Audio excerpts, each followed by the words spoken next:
Now, you know, for the secular world's sake and a lot of the religious world, he calls himself Missionary Don Jones, and truly he is, and we recognize what that means. But he's really got an apostolic ministry, raised up churches all over Haiti, and Haiti's in a shambles. You can't even hardly get in there. But he's already established the kingdom there in Haiti through the people of Haiti. And even though he may not get to go there like he wants to, there's great men and preachers and ministers there that are keeping the fires going for the glory of God. I thank God for this man. And I don't know what he's going to talk to us about today. But, you know, really, you know, even though we don't use the word much anymore, but it's coming back. You know, there's a reformation coming. And he's really an apostle because he goes in and gives his time. He gives his money, he sells stuff and gets rid of it and puts it right in the kingdom. And we really support him. And God's given him a vision of late how to fish for men. And he's going to come and share some of those truths with us. And so today I just want to recognize and honor this great man of God. Let's give him a standing ovation. Brother Don Jones. Amen. God bless you, Brother Don. Thank you, Pastor Terry. Thank you, and you may be seated. And what a joy it is to be in the vineyard of the Lord. Amen. 50 years of full-time ministry. And over these 50 years, I've learned a few things at least. I've learned to take some of the hard knocks, and I've learned a little bit about ministry. I've just come from Mexico 3 days ago, as a matter of fact. And 1 week ago, yesterday, we had more than 4,000 in a crusade. We have a large tent that we rent in Mexico. And more than 4,000 at Sheepshed helped us provide the gifts for, and the toys, and the rice and the beans. We gave more than 6 tons of rice and beans, and we gave 5,000 stuffed animals to children just a week ago yesterday. And over 50 years of ministry, I've learned at least a few things through the hard knocks and so forth, you know. And when I was a kid in Central Bible College in Springfield, Missouri, I went there just a teenager. I absolutely knew when I got out of college that I was ready to conquer the world. In fact, I laugh about it now. The big ministries in those days was Billy Graham and Oral Roberts. And I used to compare myself to them. I put myself in the same category with these guys. Boy, the three of us were going to change the world. It was like the elephant and the mouse on the back of the elephant that crossed the bridge. And when they got across the bridge, the mouse said, "Boy, didn't we shake that bridge." And that was my thinking. And I knew I was going to succeed because I had such a zeal. But I learned a few things over the years. In the late 50s, I was pastoring First Assembly of God Church in Jasper, Arkansas. Any of you go around Jasper? I built that building that's there. I'm the Don Jones on the cornerstone of it. But anyhow, during my pastorate there, I went to Mexico, and I was guest of a preacher named T.L. Osborne. I sat on his platform during a crusade in Juarez. And I come back home, and I was all enthused. Thousands of people were there, 10,000, and thousands of people got healed and got saved. And boy, I come back to my church in Jasper bawling and squalling, and I said, man, that's for me. Well, 10,000 people is for almost any preacher, if we'll be honest, you know. And I said, I'm going to go preach to those multitudes. Well, I squalled and bawled, and a little while we had a brand new parsonage. I just bought a new automobile. That thing was that olive green. I'll never forget the color of it even. And I had a good bed and a good home, and it wasn't long till I forgot about Mexico. But in 1964, I was pastoring First Assembly of God Church in Cabot, Arkansas. We just built a new parsonage, and boy, we were cutting in high cotton. I had an airplane out at the airport and a motorcycle under the carport, and we had a couple of new cars, and our kids were going to graduate from high school there, and we were going strong, and everything was settled in. But a missionary happened in my church, just peradventure, you know. He just happened to walk in and invited me to Mexico. And he said, "Brother, I want to take you to Mexico." I said, "Oh, I've been to Mexico." He said, "Where did you go?" I said, "Juarez." You know, when you go to Juarez, you've been to Mexico. He said, "Come and let me show you Mexico." And I went into the depth, the heart of Mexico, about 400 miles south of Laredo border. And there I saw people living in cactus huts, in little buildings with just posts in the ground and some wire across the top. Men that were paying a price in that dust and that dirt. And my heart was so challenged, it tore me inside out. I made about $600 a week in those days. And very often I would take my paycheck and I'd hold it in the air and I'd fall over our bar bawling and squalling. And I'd say, honey, it's not fair. It's not fair. I made $600 this week. And Joel in the mountains of Mexico got by on $2 for this week, and he's living amid that dust and that dirt and the filth, and I can't stand it. And this thing drove me until a short time later I had a supernatural visitation from God. An angel of the Lord stood by my side and told me to leave everything I had to go to the mission field and to tell the men and women about Jesus. And I've learned a few things over these years. We lived in a beautiful home, had new automobiles, our airplane, our motorcycles, had a lot of money, and I had people standing in line to come and get to our house because I was such a likable guy, you know. I just was really likable when I had that money. But I learned when I left it all, I gave a missionary a smack dab brand new 98 Oldsmobile. And when I gave a Baptist preacher that received the baptism of the Holy Ghost a smack dab brand new R10 Renault car. I thought all I had to do was step out and say, here I am, you lucky people, I'm going to the mission field. And money just start rolling in. Didn't happen that way. Things went real reverse. But I knew I'd heard from God. And we established our ministry of helps, just helping others. And during these 35 years, I've learned a lot of things about missionary ministry. And I want to share 3 of them with you real quick today. 3 things that I've learned. And a setting for my thinking on it today is the man at the pool of Bethesda in the Bible. John, the 5th chapter, the 2nd, 3rd, and 4th verses tells us, and for lack of wanting to read the whole thing, I'll just share the story with you. By the sheep market there was a pool which was called Bethesda. And at a certain time of the day, an angel of the Lord would come down and would trouble the waters. And whosoever first was in the waters after the troubling of the waters would be healed of whatsoever disease they had. There was a man that laid there 38 years, the Bible says, and he could not get well. Every day he would go down and lay at that pool begging someone to help him in, but no one helped him. And one day Jesus came by, and Jesus said to him, Sir, wilt thou be made whole? This man looked at Jesus, and he didn't say, no, I don't have enough friends, I don't have a good enough home, I don't drive a good enough car, I don't go to a good enough church, we don't have a pretty enough building, we don't have good enough seats set on. Here's what he said, Sir, I have no man to help me in the pool when the waters are troubled. Today I want to talk to you about what type of a man is Jesus looking for. All of us talk about what all we're going to do. And we've got these dreams. I know what it is to dream a big dream. And I know what it is to see that dream come true. But what kind of a man is God looking for?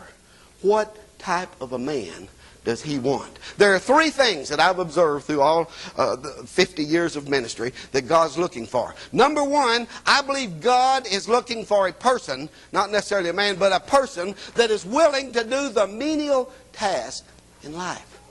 Everybody wants to stand up behind the pulpit. All of we preachers, we want the glory and the fame. Last Saturday, I stood before nearly 5,000 people. And to tell you that I wasn't proud, why, would be an understatement. I was thrilled to see all those people.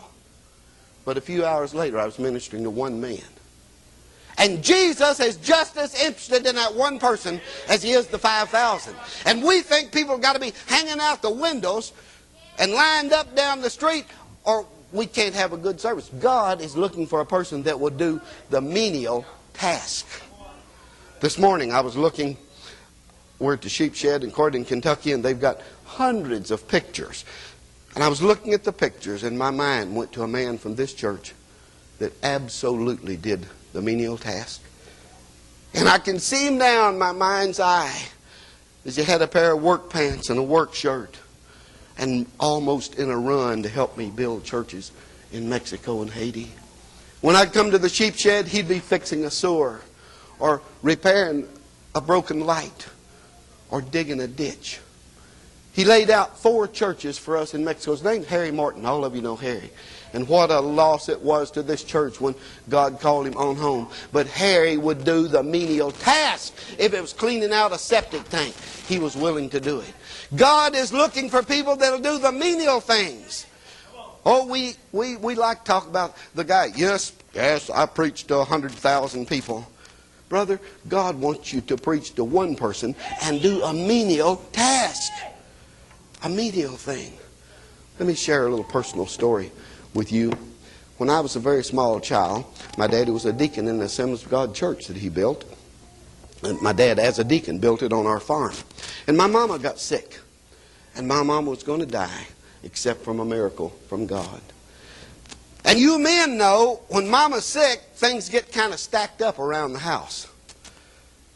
And there was a lady that lived on the wrong side of the levee. We lived in Arkansas. We had levees. And these people lived over across the levee, and in the flood time of the year, their house was... This lady's name was Pearl Manchester. And Pearl had a deformity in her body. She had a large hump on her back, and she walked stooped way, way over. When Pearl would talk, it would be way up in a voice because of this deformity in her body. Pearl couldn't pass out a tract. She was the most backward person that could do nothing. She couldn't stand in a service and say, I love Jesus. She couldn't sing a song if her life depended on it. There was nothing this little lady could do for Jesus. But there's one thing Pearl did. On Sunday mornings, I was awakened by a little woman with a humpback. And in her high-pitched voice, she would say, Pug. I had a pug nose, and they called me Pug. She'd say, Pug, it's time to get up, get ready for Sunday school. And Pearl had our breakfast fixed for us. She had our little shoes whitened. She had our clothes all washed and cleaned and ready to go to church. And come 9:45 or whatever time it was, Pearl would take we Jones kids by the hand. We'd walk the 1/4 mile or so down the road to a church. And I was preaching in India. 5,000 people got saved one night. One night, 5,000. And I was really had on that pretty tie, and boy, I was sitting there. I was so thrilled. 5,000 come to Jesus, and I heard the voice of the whole Manchester in Arkansas. I said, sure. What's that got to do with me preaching in India? God said, these 5,000 souls I'm putting to the account of Pearl Manchester, because it was Pearl that got you going. What if this little woman that never had a ring on her finger, never had a necklace to put around her neck, never knew what it was to have a store-bought dress or a pair of shoes out of a store, never walked in a restaurant in her life, had no talents and no abilities, but Pearl was willing to do the menial task. The menial task. Just like Harry was. Just like Harry Martin would get down. All you guys here that remember Harry, he'd do anything. He'd do anything, Brother Herb. Nothing was too menial. And God is looking for those that will do the menial task of life. And number 2, God's looking for people that are willing to work for Him regardless to who gets the credit. We are a credit-crazed world today. And if you look on a television program, they have to run 1,500 names of people that's helped them on that thing, or somebody's going to get mad. When a pastor starts calling the name of those that helped in a project, man, everybody listens for their name. If you don't call their name, you're in big trouble. People want credit for what they do. They want credit, but God is looking for people who will work regardless of who gets the credit. What kind of a man is He looking for? A man that'll work, and they don't care who gets the credit. About 35 years ago, not about, exactly, 36 years ago this coming Christmas, we started having Christmas parties for underprivileged children in Mexico. To this day, we have them. And about 15 years ago, probably, Sheepshed started helping us. They fix what we call love packs.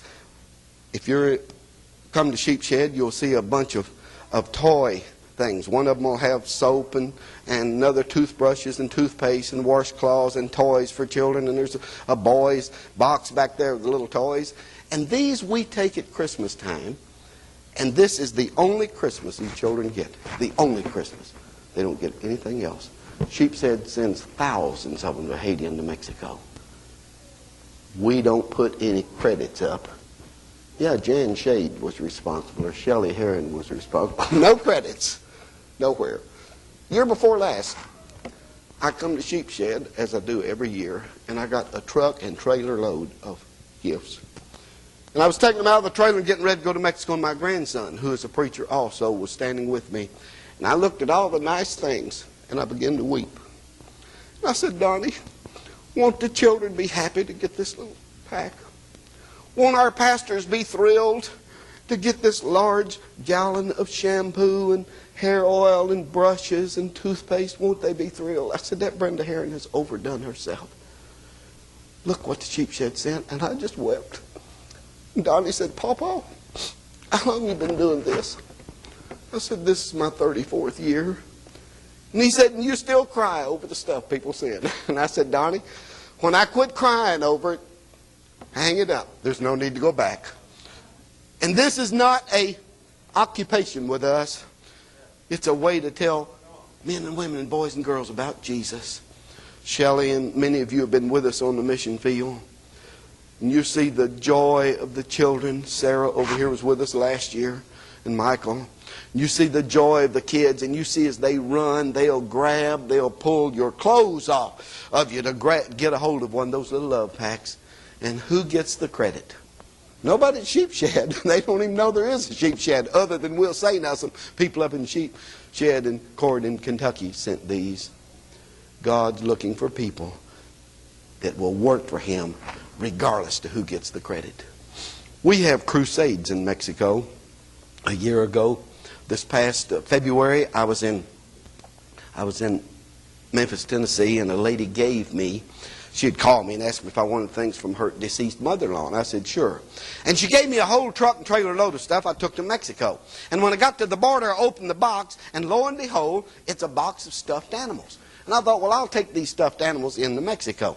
And I took them to one of our pastors' meetings, and held one of them up and showed the pastors what I had, and a little 3-year-old girl come running down and had her little arms outstretched and wanted that toy. And so I gave it to her, and I decided I might as well give everybody. And so we had exactly enough toys for every pastor child that was in that meeting.